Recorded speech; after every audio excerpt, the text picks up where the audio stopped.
Hello party people. 1 second now. I'm just trying to find kind of a cute angle. That should be alright. Yeah. My extremely low sex appeal threshold has been reached. And I think we're ready to go. I've been gone a while. About 3 weeks or so. I had a bit of an ailment. And I have now recovered to about 70% effectiveness, which is what I was running at before, so that will do. I said I'd come back with an easy one. I've got quite a few things coming up, but we're just going to do a quick kind of run through some of my favourite VSTs for sound design. I'm going to try and cover ones that I feel like everybody hasn't covered in one of these videos already, ones that I like personally. So yeah, hopefully maybe it'll be informative in some sense. I don't know, maybe it won't, who knows. A couple of things before I start. Number one, I use Reason Rack a lot. I have made an hour-long video going pretty in-depth into what I think about Reason Rack, so I'm not going to belabor the point that I enjoy Reason Rack. There's an hour-long video on my channel. If you're interested in that, that would definitely be in here, but it's not today. And yeah, that's about it. So we'll have a little look at the VSTs that I like. Some are paid, some are free, and yeah, so the first one I would like to talk about is one of my absolute favorites and kind of a newbie, although I did use its predecessor before, and that is Guitar Rig 6, which I just got when I upgraded Complete in the sale. So it is yeah, it's primarily a guitar effects plugin, but you can use it to do a whole bunch of other stuff as well. So if I just load up Polysynth here. So just a basic kind of saw wave here. What I really like to do is put just synths through here. So even a basic saw wave, if you put it through some of these amps, you can get some pretty cool sounds. So these all have like a really different sound. The new ones here, this Bass Invader one, some of the other amps, the Fire Breather is new as well. This one sounds pretty good as well. And then you can, I think there's one more, the Chicago, that's the new one in 6 as well. So you can get pretty good sounds just by feeding basic synths through here, which is what I like about it. And you can also change up the cabinets. So let's go for this bass amp. But there's a whole lot more to it than just the cabinets and the amps and stuff. You've got a bunch of different distortions in here. Some are based on like distortion pedals.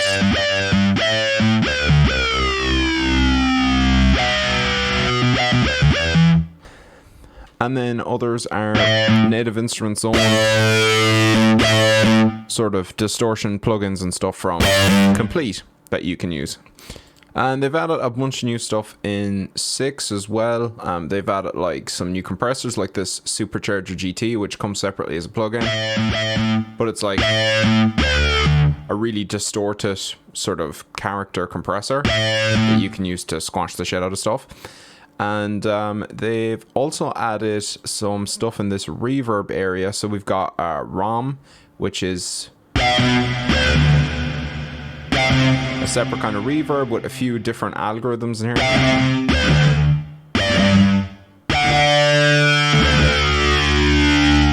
They've also added this replica shimmer reverb thing, which I'll show you on an actual guitar in a second. But yeah, loads of different reverbs in here, a bunch of different like modulation effects, like pitch pedals and stuff, which can be fairly cool on vocals, even stuff like the octaver. Obviously this stuff is all good on guitar as well. They've got a bunch of different tools as well for like splitting and having different rigs, so you can have like different amps if you're using guitar, or you can put things through different chains.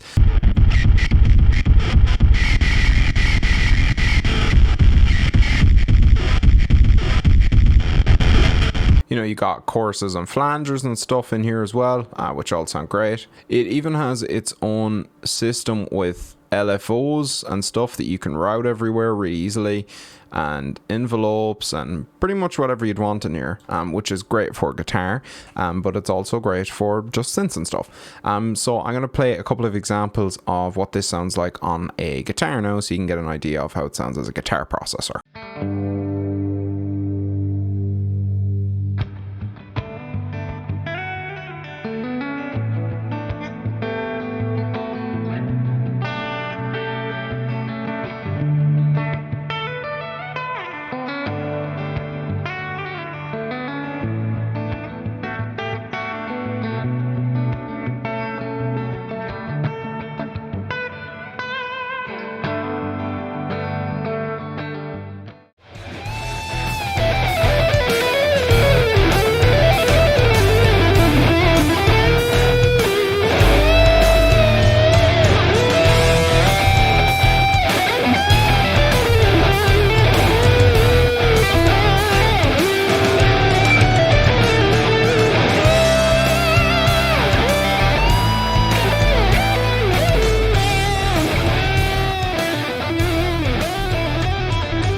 Okay, so the next one I want to talk about while we're in Native Instruments land is Massive X. Massive X, I think, is super underrated. I think the main reason Massive X is underrated is because it has a lot of quirks and feels sort of unfinished, which is unfortunate. But it is a great synth. A couple of reasons it's great. It has excellent sounding filters.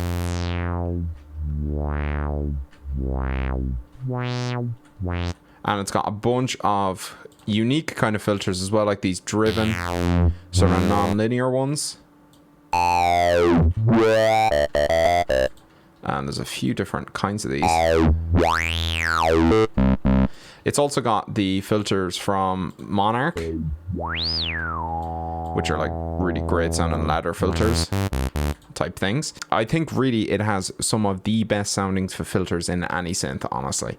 The other thing that's cool about Massive X is it has lots of these different warp modes, and Serum and stuff has these.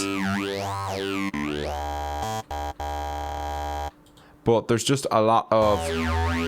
So each of these warp modes has sort of its own drop down menu where there's multiple options. So here in this format one,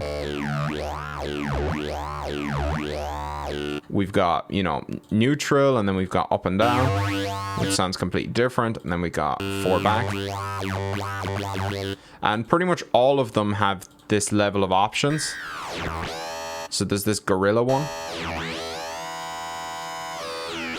which has its options here, and then there's multiple different versions here.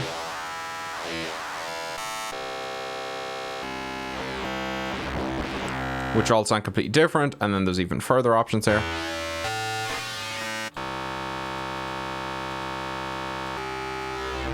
There are a limited number of wavetables. It doesn't have a wavetable editor, which a lot of people don't like. To be honest, I don't mind that so much because, you know, I feel like most of the wavetable synths now have a wavetable editor, and you don't necessarily need one in every synth. Sometimes it's good to just work with the selection you have and play around more with these sort of modifiers that you've got here, which I think are really interesting. You wind up with completely different sounds, so I like that. The other thing that's cool about Massive X is obviously you can phase mod or frequency modulate these oscillators as well. You can pull them from these wave shapes here, where you got a few different wave shapes that you can use to modulate these oscillators. So if you turn on PM1 here, this will be the, whatever waveform you select here will be the one that's modulating. So there's a few different options there. You can set the ratio and all that, but you can also have an auxiliary one, which will bring in sort of a custom FM source that you can set up yourself in this routing matrix, which is the absolute coolest thing about Massive X. So this looks a bit complicated initially. I'm not going to get too much into it. If you want me to do a tutorial on Massive X, I'm happy to do one, but this is not that. Okay, so I've started off with an init patch just to explain how this routing system works a bit more. So basically right now I can send oscillator 1 here. So if I hit a button now, when I've got it set up to default here with nothing connected, basically if I hit a key, nothing will happen. And then if I connect this to the input of the effects here, I get sound from oscillator 1. Or I can get rid of this and I can send it directly out, which will bypass all of these effects. So that's effects X, Y, and Z that are over here, where you can select whatever effects you want in there. So that's really simple. You can just route your oscillator directly out. So for instance, let's say that I wanted to use oscillator 2 to modulate oscillator 1. How would I do that? Well, I've got my phase modulation source here, and I just connect into this phase modulation auxiliary source, and then I select it here, and then I turn this up, and let's send the output of oscillator 1 directly out. And then the volume that I set oscillator 2 to would be my FM amount. And then obviously I can change things like the warp modes and stuff.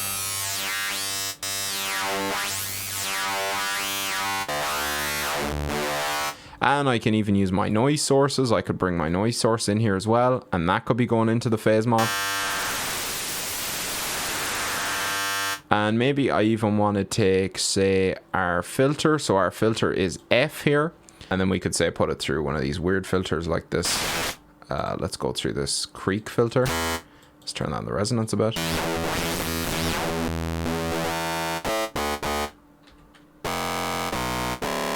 But we can even have effects in here in the chain. So if I turn on this number 1 sort of insert effect here, let's put a distortion on there.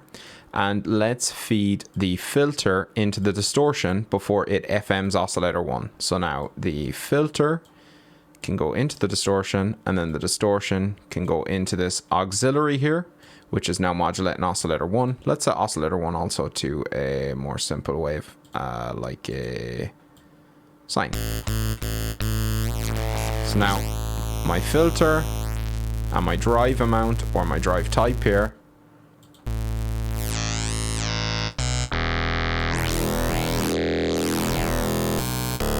basically you could then have oscillator 1 go through effect B here, so this insert B, and say select a frequency shifter, and then you could have this go through the path, as well as have oscillator 1 go through directly through no effects and out.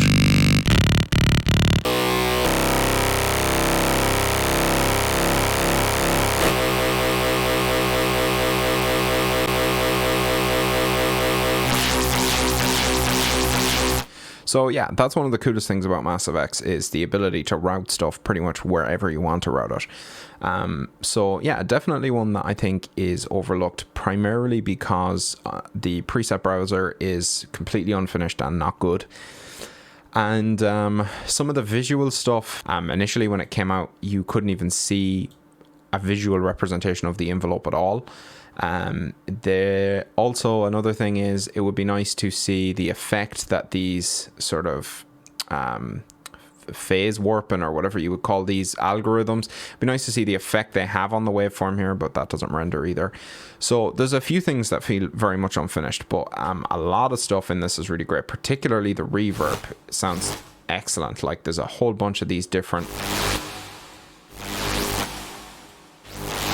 reverb algorithms, and they all sound fairly great. So the next one that I want to show you is kind of a more unusual one. You may even argue that it's not necessarily sound design technically. This is a plugin I just came across recently called Radio, and what Radio does is it lets you have access to a bunch of different radio stations in your DAW, which you can then save clips of, or, you know, record. But you can save little clips, and then you can drag these clips into your DAW. So there you go, you've got a clip in your DAW now, and you can chop it up or put it into a granulizer, or sort of turn it into a wavetable, or whatever you might want to do with it. Maybe take some one-shots out of it. So I'm not going to really play anything here, because I'm probably get a copyright strike or something like that. But you can, if we go to load here, you can see there's a bunch of different radio stations from pretty much all over the world here. So you got like Hungarian stuff. Let's just go through really quickly, and I'll try not to play anything for too long.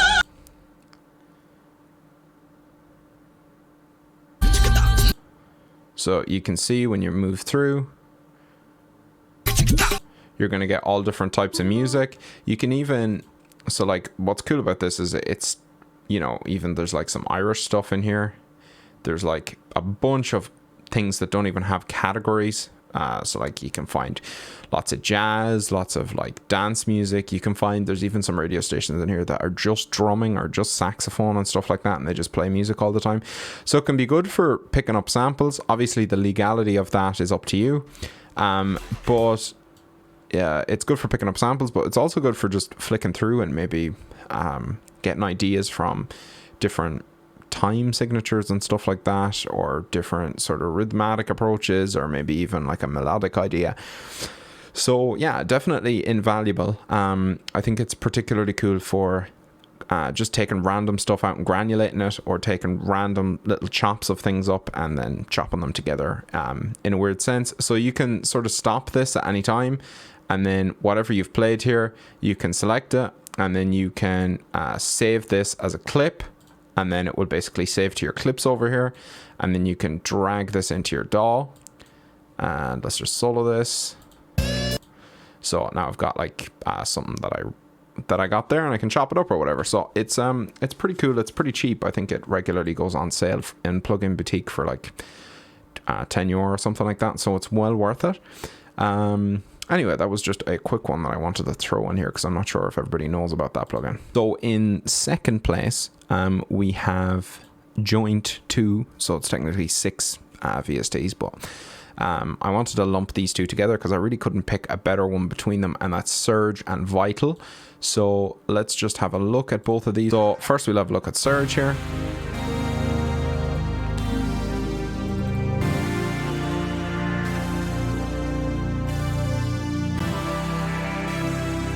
So you can see my CPU is kind of kicking out here because I've got like 17 voices on everything that's happening here. Just to kind of show off how much you can layer stuff here in Surge. So Surge is an open source free VST. It was formerly a commercial VST. I've made an entire video going through this entire synth and showing you everything that's in it, barring a couple of features because they were not in it when I did it at the time, but it's still pretty much up to date.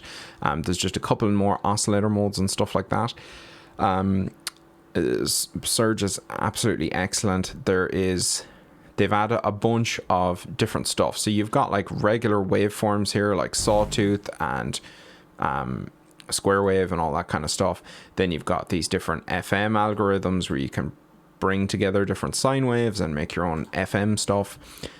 You've got even like stuff like a string oscillator that gives you different sort of attack bursts and stuff like that you can then sort of model over time to sound like a string. You got this new twist oscillator, which is just seems to be just a bunch of different weird wavetable and wave shaping oscillators. I don't really even have time to go into all of these, but there's just a bunch of stuff in here. There's stuff like filtered noise, modal resonator, which is a bunch of resonators together.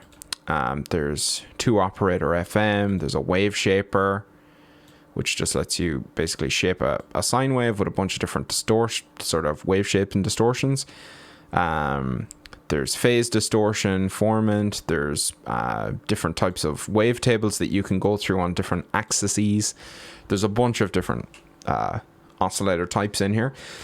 There's also a whole host of effects. The effects some of these are from Air Windows, some of these are like open source modular stuff, like I think Nimbus and Neuron.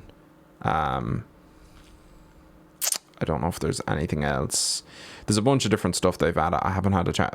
Tree Monster, I think this is actually something from Bitwig, but there's a bunch of different open source effects in here, and effects that were in the original Surge and stuff like that, which all sound great. You can also process stuff through this. There's an audio in where you can send audio through it, and process all your stuff. It's got a bunch of different modulation options. So each of these modulators here, you can see at the bottom, again, I've gone over this, but you can have, different LFO shapes. You can have different sort of noise and random shapes. There's like a MSCG editor in here that you can go through and mess with. There's a steps editor that you can go through here and mess with. Just a bunch of stuff. The filters also sound great in this. There's some ones that are like modeled. So there's a K35 here, which I think is based on like an MS-20 or something like that. There's an OBX. You can guess what that is done off. And they all sound great. And they're continually developing it. There's a big team of people that are developing this constantly. They've just done a huge update, 1.9, that added a bunch of stuff. Insanely ambitious project by them, and it sounds great and kind of removes the need to buy any synths if you don't want to. So the next one I'm going to talk about is Vital. Again, Vital, I have talked about Vital in depth. Vital is the new wavetable, main sort of wavetable synth. It's kind of an answer to Serum. It's not necessarily better than Serum, it's just different. But again, I've covered this for 2.5 hours, I think, or so on my channel, talking about everything in this and how it all works. You can load up your own wavetables. You can create your own wavetables in this wavetable editor. I've got a bunch of wavetables for this as well that you can get if you're a patron of mine. But you can also, I suppose the unique thing about this is it's got like this sort of additive stretching or additive, I think it's called spectral shaping, they call it, which basically takes the I suppose partials within this and then messes with them. So like you've got like this harmonic stretch here.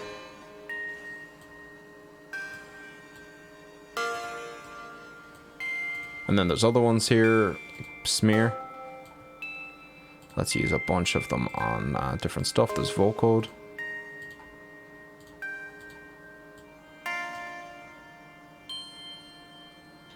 And then it's got traditional stuff like you have in Serum, like FM and, you know, just sync and bend plus and minus and stuff like that you see in a lot of other synths. But this is kind of the unique thing with Vital. It also has a bunch of options with LFOs. It's got great effects, same as Serum or anything like that. It's also got a bunch of options with your LFOs and your macros. You can map them individually and create basically whatever shape you want in here.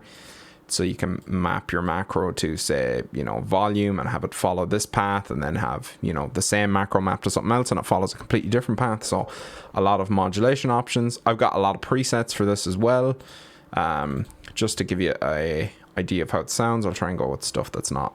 I've got some MIDI in here for chords. So let's just try some chords in here. So it sounds great. It's easy to program.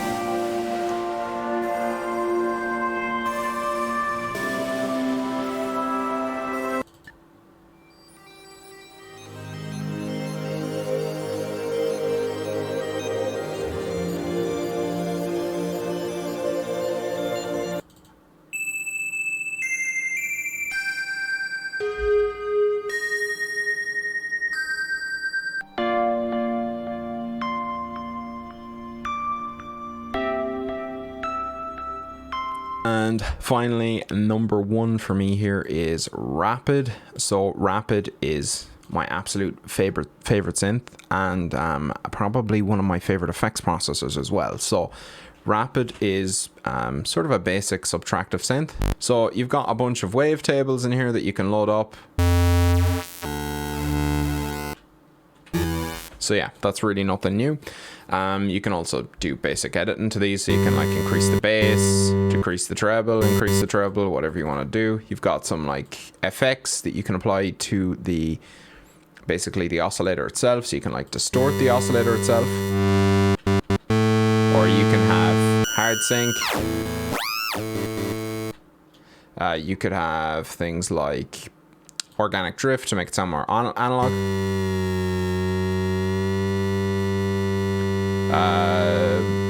Phase modulation.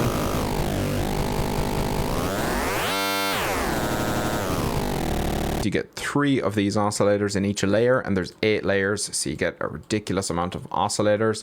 You can also stack multi-samples in here, so there's a bunch of different multi-samples that come stock with it. I'm not going to go in depth into how the granular synthesis works, but you can do a bunch of stuff with it.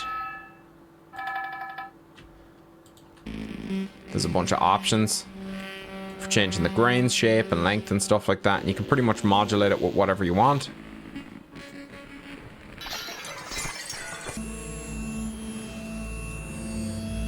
And obviously you can mix this multi-sample stuff and the granular stuff with the regular oscillators or whatever you want to do. It's got great filters that sound awesome. It's got a bunch of different effects in here which all sound great. But one of the coolest things about this is that you can use Rapid's effects on other stuff. So let's just turn on this basic polysynth here and turn off the guitar rig. So now I've got my polysynth running through here. I can use the filter, but I've got to put it in the effects chain here, so everything goes through the effects chain. So let's add the filter first. Filter's there. Now we can use Rapid's filter externally, so let's turn off polysynth's one. And then you can say add Rapid's reverb, which sounds incredible. It's actually one of my favorite sound and reverbs, is the one that's in here in Rapid. There's a bunch of different algorithms as well for the reverb in Rapid, and they all sound pretty phenomenal. All of the effects sound great. They've got like a chorus and then this X chorus as well, which sounds awesome. And they've got this vintagizer, which is one of my favorite effects to use on pretty much anything. The vintagizer is like different speaker models, and it's sort of like RC20. So we got a bunch of different speaker models here.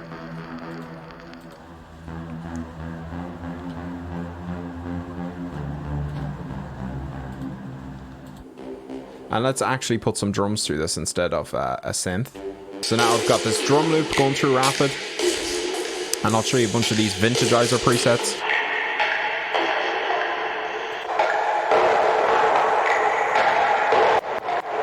For now, let's turn off the other stuff.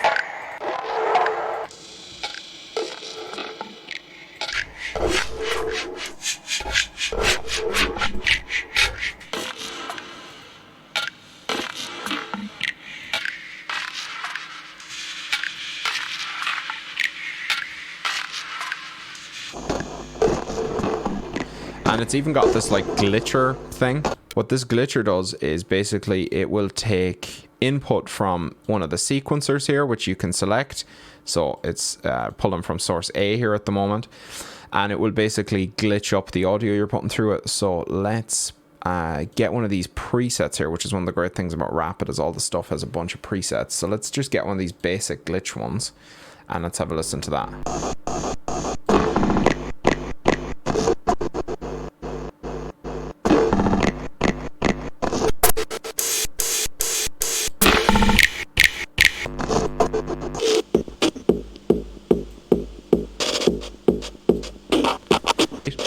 And then let's mess around with the vintagizer. And let's put a reverb here at the end.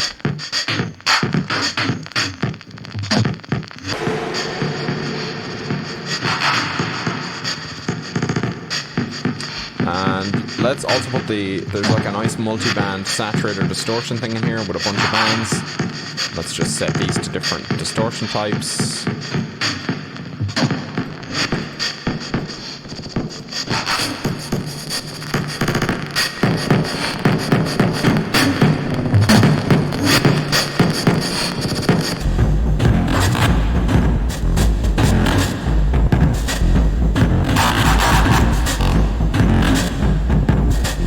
So yeah, basically it just sounds awesome.